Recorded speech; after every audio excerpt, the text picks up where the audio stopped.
நண்பர்களுக்கு வணக்கம். இன்னைக்கு ஆங்கிலம் பேசக்கூடிய மக்கள் இருக்காங்க. அவர்களுக்கு அவங்க மொழியினால் ஏதாவது பெருமை கிடைச்சிச்சான்னு பார்த்தா கிடையாது. ஆனால் ஆங்கிலம் பேசக்கூடிய மக்கள் அவங்க செல்கிற இடத்துலலாம் அவங்க மொழியை உயர்த்தி பிடிக்கிறதுனால அவர்கள் மூலமாக அந்த மொழிக்கு பெருமை கிடைச்சிருக்கு. இன்னைக்கு ஹிந்தி பேசுகிற மக்கள் இருக்காங்க. அவங்களும் அவங்க மொழி பற்றி பெருமையாக சொல்லிக்கிறதுக்கு ஒன்றுமே கிடையாது. ஆனால் அவர்கள் செல்லும் இடமெல்லாம் ஹிந்தியை தூக்கிட்டு போகிறதுனால ஹிந்திக்கு இன்னைக்கு ஓரளவுக்கு ஒரு பெரிய உலக அறிமுகமும் பெருமையும் கிடைச்சிருக்கு. இதற்கெல்லாம் மாறா தமிழ் மொழியை பொறுத்தவரை தமிழ் மொழியை தமிழர்கள் தூக்கி பிடிச்சதுனால தமிழுக்கு ஒன்றும் பெருமை கிடைச்சிடல. ஆனால் அதே சமயம் தமிழ் மொழியை பேசுவதனால தமிழர்கள் உலக அரங்கில் மிகப்பெரிய பெருமையை பெற்றிருக்காங்க. ஏன்னா உலகின் மிக மூத்த மொழியை பேசக்கூடிய இனம் அப்படிங்கிற பெருமை தமிழர்களுக்கு இருக்கு. இந்தியாவில் 1000க்கும் மேற்பட்ட மொழிகள் பேசப்பட்டாலும் கூட இந்திய மொழிகளில் அயல் நாடுகளில் ஆட்சி மொழியாக இருக்கக்கூடிய ஒரே மொழி தமிழ் மொழி.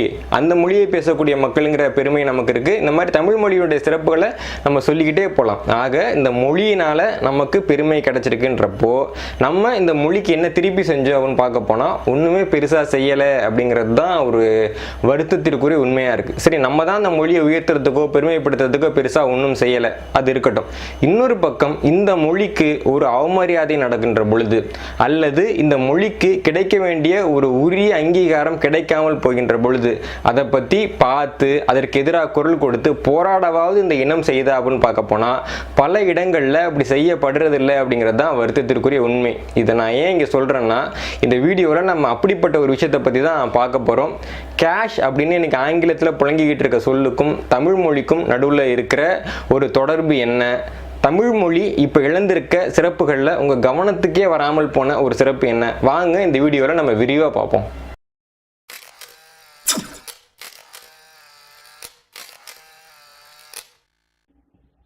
இன்னைக்கு ஆங்கிலத்தில் அதிகம் புழங்கும் சொற்களில் ஒன்றா கேஷுங்கிற சொல் இருக்குது.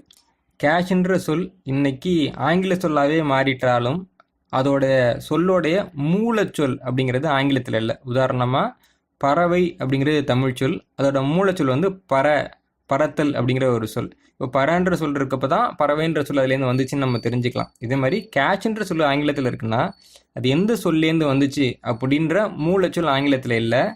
18ஆம் நூற்றாண்டுக்கு முன்னாடி இப்படி ஒரு சொல் ஆங்கிலத்தில் பயன்படுத்தப்பட்டதே கிடையாது. அப்படிங்கிற நிலைமையில் இந்த கேஷ்ன்ற சொல் ஆங்கில மொழிக்கு எங்கேருந்து வந்தது அப்படின்னு மொழி ஆய்வாளர்கள் ஒரு பெரிய ஆய்வு பண்ணாங்க.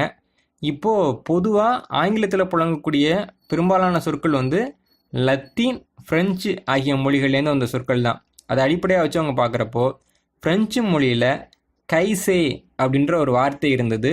இதோட அர்த்தம் பணப்பெட்டி, அதாவது மணி பாக்ஸ். இந்த சொல் பிரான்ஸ் நாட்டோட சில பகுதிகளில் கிபி 14ஆம் நூற்றாண்டு முதல் கிபி 17ஆம் நூற்றாண்டு வரைக்கும் புழங்கியிருக்கு. 14ஆம் நூற்றாண்டுக்கு முன்னாடி இந்த கைசேன்ற வார்த்தை ஃப்ரெஞ்சு மொழியிலையும் இல்லை. சரி, இந்த வார்த்தை ஃப்ரெஞ்சு மொழிக்கு முதல்ல எங்கேருந்து வந்தது அப்படின்னு பார்க்குறப்போ லத்தீன் மொழியோட ஆரம்ப கால வடிவத்தில் காசா அப்படின்னு ஒரு வார்த்தை இருந்தது. இந்த காசான்ற வார்த்தை பெட்டி, அதாவது பாக்ஸை குறிக்கக்கூடிய ஒரு வார்த்தையாக இருந்தது. இதை வச்சு முதல்ல காசாங்கிற வார்த்தை லத்தீன்லேருந்து ஃப்ரெஞ்சுக்கு போய் அது வந்து கைசேன்னு மாறிச்சு. அதுலேருந்து அது ஆங்கிலத்துக்கு வந்து கேஷ்ன்னு மாறிச்சு அப்படின்னு மொழி ஆர்வலர்கள் எல்லாமே ஒரு முடிவுக்கு வந்து கேஷ்ன்ற சொல்லுடைய வேர்ச்சொல் இப்படி தான் உருவானது அப்படின்னு அவங்க ஒரு வரையறையை எழுதுகிறாங்க. இதில் என்ன சிக்கல்னா, இந்த வார்த்தைகள் வந்து பிரான்ஸ்லேயும் இத்தாலியிலையும் மக்கள்கிட்டக்க ரொம்ப சரளமாக புழங்கின வார்த்தை கிடையாது. இதனால் அந்த மொழி பேசுகிற மக்கள்கிட்டக்கே பிரபலமாக புழங்காத ஒரு வார்த்தை பிற மொழி பேசுகிற மக்கள்கிட்டக்க ஒரு தாக்கத்தை ஏற்படுத்தி இந்த மொழிக்கு போச்சு அப்படிங்கிறத நம்மளால் நம்ப முடியலை. ஆனாலும் இந்த வரையறை தான் இன்னைக்கு வரைக்கும் ஏற்றுக்கொள்ளப்பட்ட வரையறையாக இருக்குது. பிறகு சில மொழியியல் ஆய்வாளர்கள் என்ன சொன்னாங்கன்னா, ஆங்கிலேயர்கள் ஆசிய கண்டத்துக்குள்ளே நுழைஞ்ச பின்னாடி தான் இந்த வார்த்தை வந்து ஆங்கிலத்துக்கு வந்திருக்கு, அதனால் இது ஒரு ஆசிய மொழி சொல்லாக இருக்கலாம் அப்படிங்கிற கருத்தை முன் வச்சாங்க. இப்போது மேற்கத்திய நாடுகள் ஆசிய நாடுகளை பற்றி எது கேட்டாலும் அது என்னோட தான் அப்படின்னு முதல்ல சொல்கிற பழக்கம் வந்து சீனாவுக்கு எப்பயுமே இருக்குது. அதனால் சீனாவும் போயிட்டு கேஷுங்கிறது எங்கள் மொழி சொல்லுதான் அப்படின்னு முதல்ல உரிமை கொண்டாட ஆரம்பிச்சிச்சு. சரி, உங்களுடைய மொழி சொல்லலாம் எதுலேருந்து வந்துச்சு அப்படின்னு கேட்குறப்போ சீன மொழியிலையும் கேஷ் என்பதற்கு இணையான ஒரு சொல் இருந்தது. ஆனால் என்ன சிக்கல்னா, அந்த சொல் வந்து நாணயத்தையோ பணத்தாலேயோ அல்லது பணப்பெட்டியோ குறிக்கக்கூடிய சொல் கிடையாது. நாணயங்களை பாதுகாக்கிறதுக்கு அதை சுற்றிலும் சுற்றி வைக்கப்பட்ட ஒரு காகிதம் இருக்கு இல்லையா, அந்த காகிதத்துக்கு சீன மொழியில் காசு அப்படிங்கிற மாதிரி ஒரு பேர் இருந்தது. இந்த வார்த்தையை வச்சு தான் சீனா வந்து கேஷுங்கிற சொல் வந்து இந்த வார்த்தையிலேருந்து தான் போச்சு அப்படின்னு உரிமை கொண்டாடுச்சு. சீன நாணயங்கள்லையும் கூட கேஷுங்கிற வார்த்தை காணப்படுது. ஆனால் இது 1900ஆவது ஆண்டுக்கு பின்னாடி வந்த நாணயங்கள் தான் முதலாக காணப்படுது. இதிலிருந்து சீன மொழிக்கு கேஷுங்கிற வார்த்தை ஆங்கிலத்திலிருந்து வந்தது அப்படின்னு நம்ம சொல்லலாமே தவிர சீன மொழி தான் ஆங்கிலத்துக்கு கேஷ்ன்ற வார்த்தையை தந்தது அப்படின்னு நம்மளால சொல்ல முடியாது. ஏன்னா இவங்ககிட்ட ஏற்கனவே அப்படி ஒரு வார்த்தை இருக்குன்னா அவங்க ஏன் ஆங்கிலத்தை பார்த்து கேஷ்ன்னு எழுதணும், அதுவும் ஆங்கில மொழியிலே எழுதணும் அப்படிங்கிற ஒரு கேள்வி வருது. இதெல்லாம் நடந்த பின்னாடி தான் ஆய்வாளர்கள் இந்தியாவுக்கே வர்றாங்க. இந்தியாவுக்கு வர்றப்போ இந்தியான்றது எப்பயுமே இந்த நாணயவியல் தொல்லியல் துறையை பொறுத்த வரைக்கும் வட இந்தியாவை சேர்ந்தவங்க தான் முன்னிறுத்தப்படுவாங்க. அந்த அடிப்படையில் வட இந்திய ஆய்வாளர்கள் போனப்போ அவங்க என்ன சொன்னாங்கன்னா, கார்ஷ் பணம் அப்படின்னு ஒரு நாணயம் வந்து வட இந்தியாவில் புழக்கத்தில் இருந்தது. இந்த கார்ஷ் பணம்ங்கிற நாணயத்துடைய வார்த்தையில இருந்து தான் கேஷுங்கிற வார்த்தை வந்தது அப்படின்னு அவங்க சொன்னாங்க. ஆனால் கார்ஷ் பணம் எப்போ கேஷாக மாறுச்சு, எப்போ அந்த மாறுதல் நடைபெற்றது அப்படிங்கிறத விளக்குறதுக்கு அவங்க கிட்ட எந்த ஆதாரமுமே இல்லை. இதுதான் நிலைமையாக இருக்குது. ஆனால் இது வரைக்கும் பார்த்த எல்லாருமே லத்தீனில் சொல்லப்பட்டதும் சரி, ஃப்ரெஞ்சில் சொல்லப்பட்டதும் சரி, சீன மொழியில் சொல்லப்பட்டதும் சரி, வட இந்திய ஆய்வாளர்கள் சொன்னதும் சரி, எல்லாமே தப்பு. எது சரி அப்படின்னு பார்க்க போனீங்கன்னா, கேஷ் அப்படிங்கிற சொல் தமிழ் சொல்லான காசு என்ற சொல்லிருந்து தான் ஆங்கிலத்துக்கு போனது. இதுக்கு ஒரு ஆதாரமாவது இருக்கா அப்படின்னு கேட்டிங்கன்னா ஒரு ஆதாரம் இல்லை, 10க்கும் மேற்பட்ட ஆதாரங்கள் இருக்குது. அதை பற்றி தான் இப்போ நம்ம விரிவாக பார்க்க போகிறோம். முதல்ல காசு அப்படிங்கிற சொல்லை பற்றியும் பார்த்துருவோம்.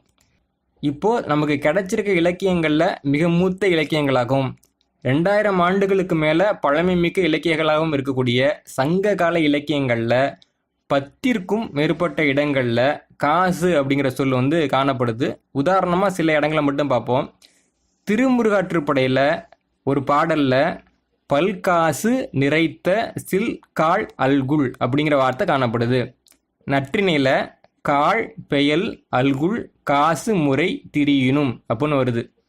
ஐங்குறுநூறில் பொலம்பசும் பாண்டில் காசு நிறை அல்குல் அப்படின்னு வருது. கலித்தொகையில் உடுத்தவை கைவினை பொலிந்த காசமை பொலம் கால்மேல் அப்படிங்கிற இடம் வருது.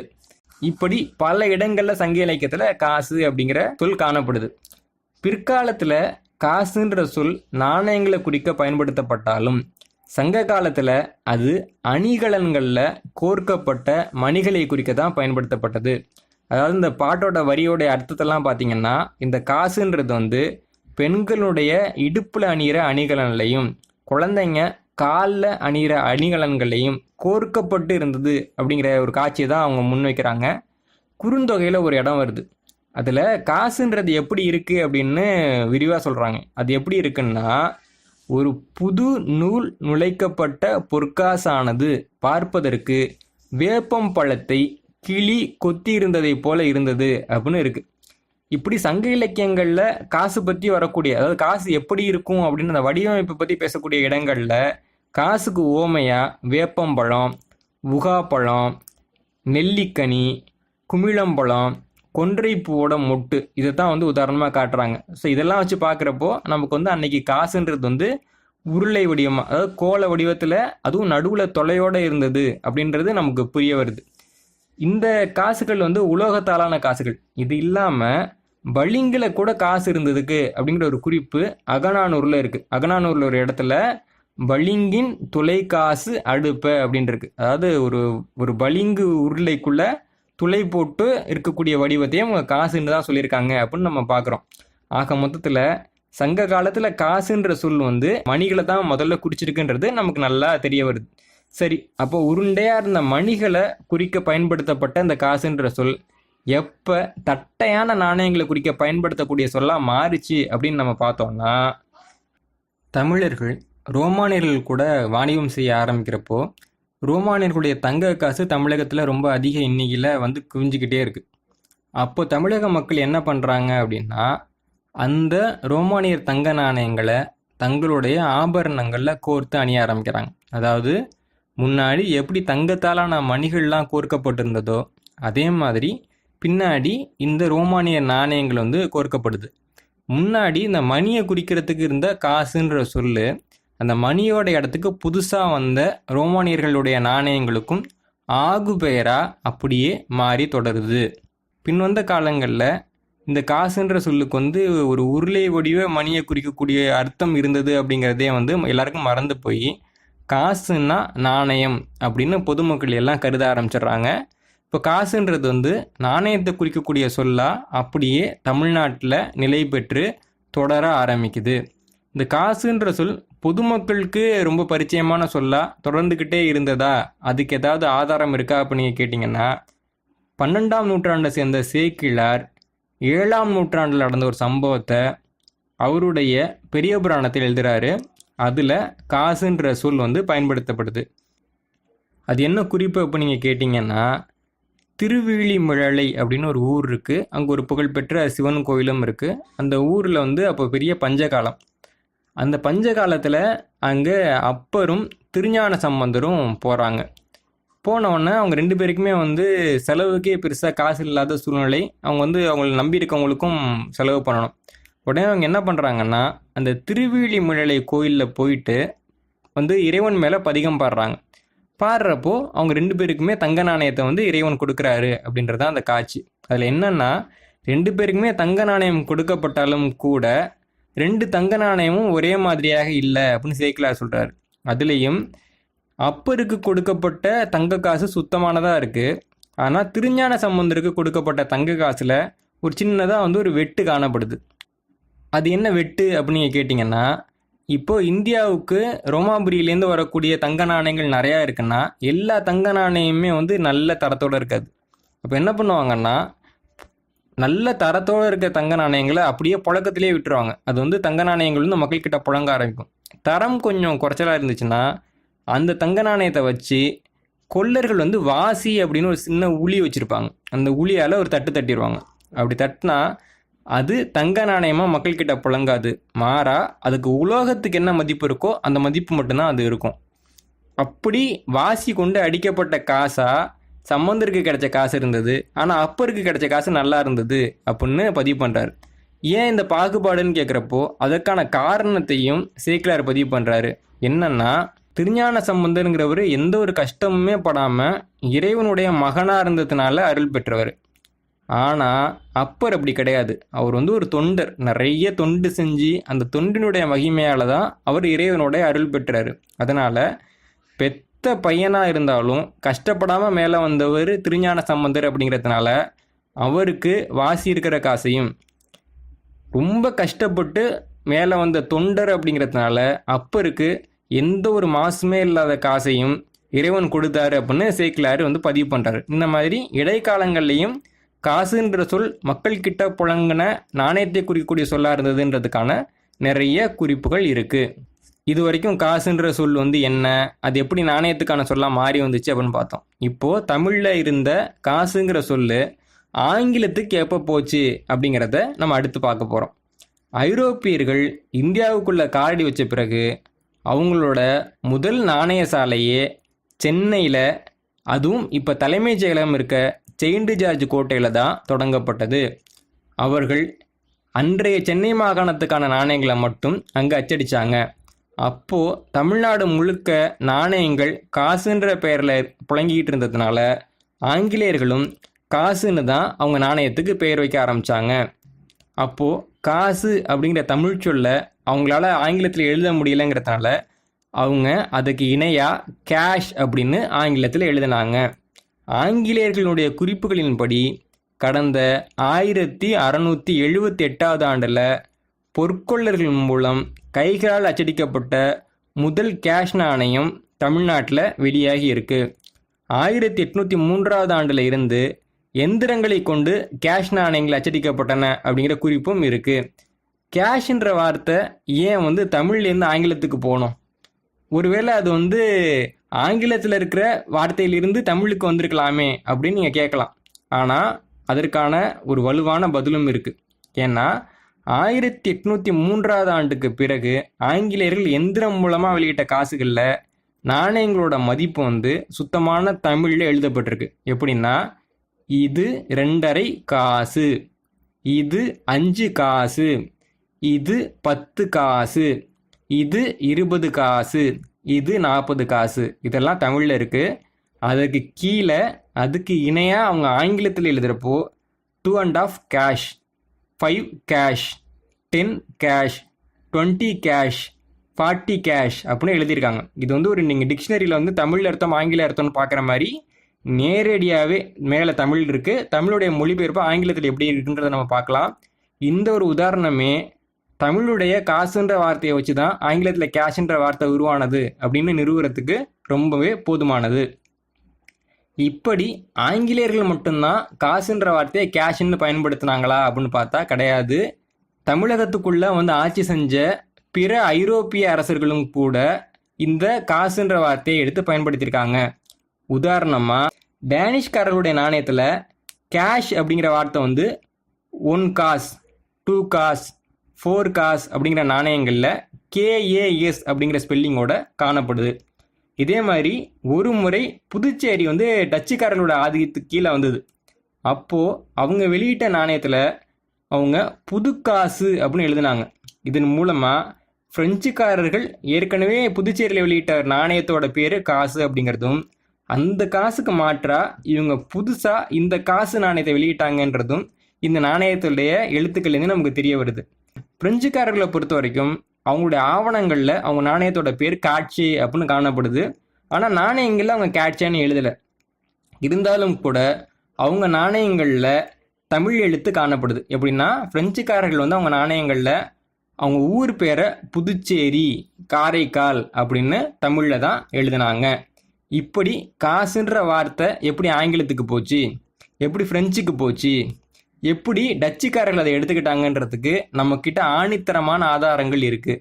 கேஷ்ன்ற வார்த்தையினுடைய மூலச்சொல் எந்த மொழியிலேருந்து வந்தது அப்படிங்கிறதுக்கு வேற எந்த மொழிக்காரர்கள் கிட்டக்கையும் ஒரு ஆதாரமும் இல்லாத நிலைமையில் தமிழகத்திடம் நிறைய ஆதாரங்கள் இருந்தும் கூட கேஷுங்கிறது தமிழ் சொல் தான் அப்படின்னு இன்னைக்கு வரைக்கும் மேற்கத்திய உலகம் ஏற்றுக்கலை அப்படிங்கிறது ஒரு கசப்பான உண்மை.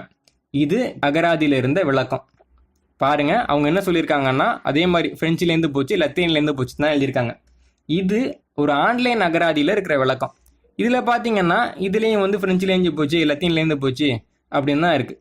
இவங்க தொடர்ந்து கேஷ்ன்ற வார்த்தையை ஒரு ஐரோப்பிய வார்த்தைன்னு நிறுவ போராடுறாங்க. ஆசிய கண்டத்துக்கு அதோடைய பெருமை கிடைக்கக்கூடாது அப்படின்னு நினைக்கிறாங்க. இதனால் தமிழுக்கு கிடைக்க வேண்டிய ஒரு மிகப்பெரிய பெருமை வந்து அநியாயமாக தடுக்கப்படுது அப்படிங்கிறது தான் உண்மை. என்ன நண்பர்களே, தமிழ் மொழிக்கு எவ்வளோ பெரிய அநீதி இழைக்கப்பட்டுக்கிட்டு இருக்கு, எவ்வளோ பெரிய பெருமையை தமிழ் இழந்துக்கிட்டு இருக்கு அப்படின்னு இந்த வீடியோ பார்த்ததுக்கப்புறமா உங்களுக்கு ஓரளவுக்கு புரிஞ்சிருக்கும். மற்ற மொழிகளில் கேஷுங்கிற சொல்லுக்கான மூலச்சொல் என்று சொல்லக்கூடிய நேரான மூலச்சொல் எதுவுமே கிடையாது. ஏன்னா வந்து அவங்க சொல்லக்கூடிய மூலச்சொல் எல்லாமே வந்து காசை குறிக்கக்கூடிய சொல்லே கிடையாது. அதெல்லாம் வந்து பாக்ஸ், பெட்டியை குறிக்கக்கூடிய சொல்லாக இருக்குது. பெட்டியை குறிக்கக்கூடிய சொல்லை காமிச்சு இதன் மூலமாக தான் காசையை குறிக்கக்கூடிய கேஷுங்கிற சொல் வந்ததுன்னு அவங்களும் சொல்கிறாங்க. அகராதிகளும் அதை நம்பி போட்டுக்கிட்டு இருக்காங்க. நம்மளும் வாயை மூடிட்டு அமைதியாக இருக்கும் அப்படின்னா அது என்னன்னு எனக்கு தெரியல. மிக முக்கியமாக வெளிநாடுகளில் இருக்கக்கூடிய தமிழர்கள் இது சம்பந்தமாக ஏதாவது செஞ்சாகணும். அதனால தான் இந்த வீடியோட மிக பிரதானமான நோக்கமாக இருக்குது. ஏன்னா இத்தனை ஆண்டு காலமாக நாணயவிய ஆய்வாளர்கள் என்ன மாதிரியானவர்கள் தான் வந்து இந்த ஒரு ஆதாரங்களை வச்சிருந்தோம், இந்த செய்தி தெரிஞ்சவங்களா இருந்தோம். இப்போ இந்த செய்தி உங்களுக்கும் தெரியும், இந்த ஆதாரங்கள் உங்களுக்கும் தெரியும். இந்த வீடியோ மூலமாக அதை நான் என் கையிலேருந்து உங்கள் கையில் இந்த பொறுப்பை கொடுக்குறேன் அப்படின்னு நீங்கள் எடுத்துக்கோங்க. இன்னைக்கு கேம்பிரிட்ஜ், ஆக்ஸ்போர்டு மாதிரியான அகராதிகள்லாம் எப்படி வார்த்தைகளை சேர்க்குறாங்க, நீக்கிறாங்க, திருத்துறாங்கன்னு பார்த்தீங்கன்னா ஒவ்வொரு ஆங்கில குடும்பத்திலையும் இந்த அகராதிகள் இருக்கும்.